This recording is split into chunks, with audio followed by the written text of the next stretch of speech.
The cameras flashed, the crowd froze, and just like that, well, Hollywood had a totally new obsession. Oh, I absolutely. mean, imagine pouring your heart out into this deeply personal, soul-bearing apology text to an estranged friend. You hit send, you take a deep breath, and you wait. And wait. Right? Only to realize, like days later, that you just sent your most vulnerable confession to a total stranger. Oh my gosh, that is a literal nightmare. It really is. I mean, we have all typed the wrong digit at some point, Yeah. But when that exact missing phone number belongs to one of the highest paid actors in television history, it becomes the ultimate symbol of a 15-year, multi-million-dollar Hollywood feud. Yeah, it takes this massive, heavily publicized cultural moment, a breakdown that generated billions of dollars, and just shrinks it down to the most human error possible. Exactly. The headline we are digging into today: Charlie Sheen finally reveals why he never called Jon Cryer again. Such a wild headline. It really is. So welcome to Starseal Report. Join us as we uncover Hollywood drama, music industry shakeups, and viral influencer scandals. Yeah, from red carpet surprises to social media controversies, we dive deep into the stories behind the fame. And for this deep dive, we are opening up a stack of sources from late 2025 and early 2026. We are looking at Charlie Sheen's new Netflix documentary, which is called AKA Charlie Sheen. Right, and his new memoir, The Book of Sheen. Yep. Plus, of course, the highly publicized ongoing fallout with his Two and a Half Men co-star, Jon Cryer.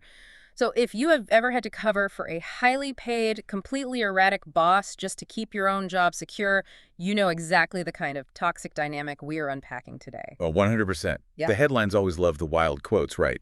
But what these news sources offer is like a forensic look at how power and money interact in a high-stakes environment. A masterclass in organizational dysfunction. Seriously. So let's set the stage for where we are right now. It is September 2025. Charlie Sheen is now 8 years sober. Which is a huge milestone. It really is. He releases this documentary and a memoir to document the darkest chapters of his life. But out of all the revelations, there is this one detail that immediately catches everyone's attention. The missing number. The missing number.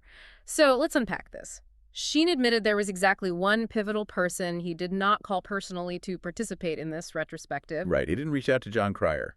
And the reason he didn't reach out wasn't out of spite. It wasn't because of bad blood, at least not in that specific moment. It was because Sheen realized he literally did not possess Jon Cryer's correct phone number. That is just, I mean, it is mind-blowing. Right. So the director, Andrew Renzi, had to act as the middleman. He had to bridge this decade-long gap and invite Cryer to be in the documentary. And you would totally expect Cryer to go on the offensive here. Given the history, the chaos, and the undeniable damage Sheen caused to the production, Cryer had every right to just deliver a blistering hit piece. Oh, he could have easily cashed in on the drama with a total tell-all. I am guessing he took a much more analytical approach. He really did. He bypassed the surface-level drama completely. Cryer pinpointed this psychological root for the meltdown. He suggested that Sheen's self-sabotaging behavior didn't stem from pure arrogance, but from a deep-seated belief that he didn't actually deserve his success. Oh, wow. So imposter syndrome. Exactly. Cryer noted that Sheen lacked formal acting training. He didn't finish high school. He had no master plan. And it just sort of happened to him because of his family name and charisma. Right. Because of that, Cryer reasoned that Sheen always felt like a fraud waiting to be exposed. But wait, really? How does a guy who is making $1.8 million an episode still hear a voice telling him he is a fraud? I know, it sounds crazy. I mean, at a certain point, wouldn't $30 million a year be enough empirical evidence to prove you aren't an imposter? Logically, yeah. But psychologically, it does the exact opposite. When you climb a ladder, step by step, earning your way up, you trust the ladder. Yeah. But sudden, massive wealth without that safety net, it exacerbates the exact insecurities it appears to solve. Because the stakes of losing it all become astronomical. Exactly. You are teleported to the top of a skyscraper and you spend every waking moment terrified the floor is going to drop out. That is such a vivid way to look at it. And Shee's reaction to that assessment is what makes this a true breakthrough, right? Yeah, he didn't get defensive at all. He watched the documentary footage, heard Cryer lay out this theory, and admitted it felt like a massive wake-up call. He actually compared it to sitting on a couch in Jon's therapy office. He did. He said Cryer was dead on. Sheen admitted there was always this persistent voice telling him it was only a matter of time before the ride ended. So his coping mechanism was basically to consume everything in his path, before the inevitable crash. Which requires a profound level of self-awareness to admit. But, that calm reflection is a luxury of time. Oh, definitely. Because if we rewind to 2011, Jon Cryer didn't have the luxury of analyzing Sheen's internal doubts. He was too busy trying to survive the external chaos. Right. He isn't looking back at an insecure actor needing a hug. He remembers the terror, the shutdown productions, and just the absolute unfairness of it all. And that is not even the wildest part, because the way Cryer described the workplace dynamic back then is genuinely shocking. Oh, the dictator comparison. Yes. But before we get to that, if you are loving these Hollywood twists, make sure you are subscribed. We have got even crazier stories ahead in this deep dive. You definitely want to stick around for this next part. Okay, so let's look at the financial reality of 2011. It was a completely toxic environment. Staggering economics. At $1.8 million an episode, Sheen was pulling in well over $30 million annually. He was the undisputed king of TV. But the network, CBS, and the studio, Warner Brothers, they had already pre-sold extra seasons of the show for syndication, right? Yes, hundreds of millions of dollars in future revenue were locked in, but contingent on the show actually being produced. So the machine had to keep running. While Sheen's personal life is imploding this is the era of the infamous Tiger Blood and Adonis DNA interviews, the corporate entities are caught in a massive bind. They fall victim to the sunk cost fallacy. Companies do this all the time. They protect a highly toxic employee simply because that person generates too much revenue to lose. The brilliant jerk archetype. Which brings us to Cryer's shocking analogy from our sources. He compared Sheen's contract negotiations to Kim Jong-il. It is an incredibly extreme geopolitical comparison. My jaw actually dropped. A North Korean dictator. I know, but it perfectly illustrates the utter helplessness Cryer experienced. He noted that the dictator would act crazy and be completely unpredictable, and as a result, terrified neighboring countries would just shovel enormous amounts of aid at him to keep him placated. And Cryer felt the network was doing the exact same thing with Sheen, shoveling astonishing amounts of money at an erratic star just to protect their investments. Meanwhile, Cryer, whose life was stable, who was showing up on time and keeping the crew employed, was making only a third of Sheen's salary. I mean, the reliable employee is essentially penalized for their stability. Exactly. You watch the person causing the chaos get rewarded with VIP treatment, while you are just expected to absorb the stress. But Sheen has a counter perspective in the documentary, which adds, a lot of nuance. He says he wasn't maliciously trying to extort the network. Right. He claims he actually warned the producers. He told them he was emotionally done with the show. He explicitly warned them that if he went back under those conditions, things would go terribly wrong. And here is where it gets really interesting. Yeah, how do these two perspectives coexist? You have Sheen waving a white flag, begging to be let out, and his coworker seeing a tyrant being financially rewarded. They exist simultaneously because of a concept Sheen himself used, being in the line of fire. It highlights a classic toxic triangle. Okay, break that down for me. So at the top, you have the enabling management who refused to let the superstar quit. On the other side, you have the superstar who is spiraling out of control. And trapped in the middle, you have the reliable employee. Jon Cryer. He becomes the shock absorber for a multi-million-dollar collision. Exactly. He is forced to absorb the daily stress and the emotional toll of both the breakdown and the enabling. It is the collateral damage of a public meltdown. And Sheen admits now that he can't debate anything Cryer said about that period. The pain it caused was undeniably real. It was. Having established those deep wounds, the conversation naturally shifts to the present day. Can time and a public apology actually fix a betrayal that massive? Well, later in this deep dive, we will talk about the shocking twist nobody saw coming regarding the reboot rumors. Yeah, that part is fascinating. But first, let's follow the timeline of that unanswered text message. So after Sheen saw the documentary, he texted Cryer to say thank you.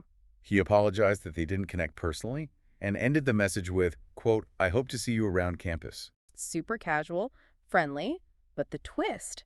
Cryer never replied. He completely ghosted him. Which is a power move, honestly. And Sheen's reaction is telling. Instead of getting angry, he used humor. He told the press he must have texted the wrong number because Cryer is super responsible. Right, just deflecting with his trademark banter. But then we got a much more recent update from an April 2026 For Your Consideration event in LA. Yeah, this panel was designed to promote the doc for award season. You can just picture the scene, right? Cameras flashing, a packed audience expecting a fun retrospective. And during the Q&A, someone asks Sheen about reconnecting with Cryer. Sheen points out Cryer's absence and playfully calls him out. John's not here tonight, is he? No, he's a little grudgy like a decade and a half later. A little grudgy. I know. He literally asked the crowd, "What are we doing, John?" On the surface, calling the man whose professional life you exploded grudgy demonstrates a startling lack of situational awareness. It totally minimizes the trauma, but the sources note that he quickly softened his stance. He immediately pulled back and acknowledged that Cryer had every right to tell him to go away forever. It is almost as if Sheen is using that old banter to test the waters, but then his 8 years of sobriety kick in, and he remembers the reality of the damage. Well, this entire public dance circles around a massive elephant in the room, the constant rumors of a 2.5 Men reboot. Ah, yes. Sheen has fueled this fire, saying he owes Cryer a phone call and would do a reboot just to put a proper bookend on the series. The nostalgia factor in Hollywood right now is an incredibly powerful economic engine. Networks love reviving proven intellectual property. Oh, for sure. It is a financial slam dunk on paper. Yeah. But when you look at the human reality, you have to ask if corporate nostalgia is enough to overguide genuine workplace trauma. To me, it is like asking someone to rebuild their house with the exact same tornado that destroyed it. That is a perfect analogy. The wind might be calm today, but the homeowner's nervous system is forever wired to panic when the sky gets dark. Nostalgia doesn't rewrite survival instincts. Exactly, and Jon Cryer answered that exact question recently. His response provides a literal masterclass in separating personal empathy from professional boundaries. Tell me about the interview on The View. So, during his appearance on The View, Cryer addressed the reboot rumors head-on. He stated very clearly that he is genuinely happy. Charlie Sheen is doing better. He is thrilled for his health and sobriety. But, Cryer pointed out, Sheen was making an unprecedented amount of money, and he, quote, blew it up. And Cryer's exact conclusion on live television was, "I don't know if I want to get in business with him for any length of time." Boom. What a boundary. An ironclad boundary. He is separating his personal goodwill from his professional risk assessment. You can wish someone well and be glad they are sober without letting them back into your professional life. Forgiveness does not require a job offer. Wow, yes. That is exactly it. So, what does this all mean for you listening right now? It is a reminder that getting healthy and gaining self-awareness is a huge personal victory. But it doesn't automatically entitle you to the relationships you broke along the way. Trust, once broken at that magnitude, rarely pieces back together exactly the way it was. Whether you are in a corporate office, a local restaurant, or a Hollywood soundstage, the mechanics of trust are identical. An apology is an invitation.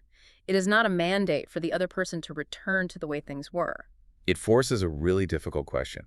If someone causes immense collateral damage in your life, putting your livelihood in the line of fire, but eventually does the hard work to get sober and offers a genuine apology, is there a statute of limitations on forgiveness? That is a tough one. Or there's some professional bridges that become so highly radioactive, so deeply associated with chaos, that no amount of personal growth can ever rebuild them. It is the ultimate question of where personal redemption ends and professional self-preservation begins.